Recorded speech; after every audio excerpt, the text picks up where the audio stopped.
मैं मुख्य पुजारी श्री भोरेश्वर धाम मंदिर का पुजारी अनूप गोस्वामी।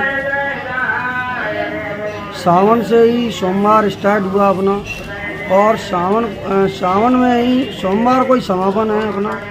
तो ये बहुत बड़ा भोलेनाथ का ये समझो कि बहुत बड़ा अच्छा कृपा है, और शंकर जी की। और भीड़ अपनी यहाँ पर ये समझ लो कि आज पूर्णिमा भी थी तो थोड़ा भीड़ कम हुई। वैसे तो भीड़ अच्छी हो रही थी यहाँ पर, लेकिन पूर्णिमा की वजह तो रक्षाबंधन का त्यौहार है आज भी। मंदिर समिति के द्वारा क्या क्या व्यवस्थाएं की गई? मंदिर समिति के द्वारा अच्छी व्यवस्था की। भगवान भोरेश्वर महादेव की कृपा समस्त क्षेत्रवासियों के ऊपर बनी हुई है।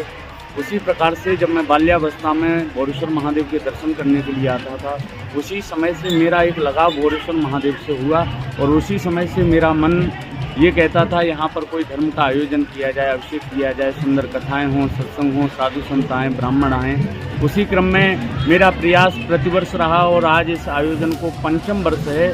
और पहले शुरुआत के दिनों में ये कार्यक्रम बहुत ही छोटा और लघु होता था, लेकिन इस बार ये आयोजन बड़ा ही विशाल हुआ है। इसमें करीबन 8 दिन से ये आयोजन चल रहा है।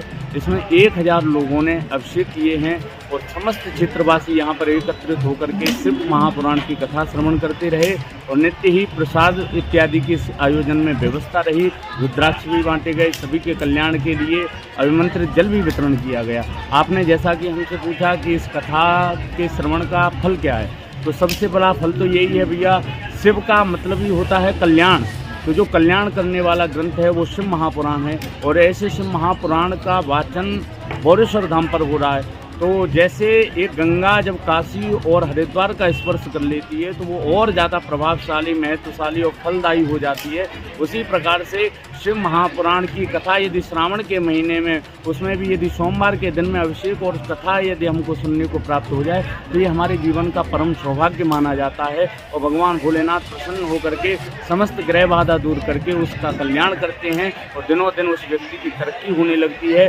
जो सब देव हैं ये महादेव हैं, और महादेव की कृपा जिस भक्त के ऊपर हो जाती है वो दुनिया में सबसे ऊंचा हो जाता है। भगवान भोलेनाथ समस्त क्षेत्रवासियों के ऊपर इसी प्रकार से आशीर्वाद बनाए रखें। और ये आयोजन हमारा ही नहीं अपितु संपूर्ण क्षेत्रवासियों के सहयोग से हुआ है, और प्रतिवर्ष रहेगा। अगले बार जब श्रावण में हो, हम सभी भक्तों से भिंड जिला के ही नहीं अपितु समस्त क्षेत्रवासी देशवासियों से आग्रह करते हैं, सभी इस आयोजन में पूर्व से सम्मिलित होकर के इस आयोजन को महान बनाएं, और एक अच्छे स्तर का बना करके सभी लोगों को अभिषेक का लाभ मिले, ऐसा सभी प्रयास करें। सर्वे भवन्तु सुखिनः, सर्वे सन्तु निरामया, सर्वे भद्राणि पश्यन्तु मां कश्चित् दुःखभाग् भवेत्। सभी के कल्याण के लिए ये आयोजन है। भोरेश्वर महादेव की जय।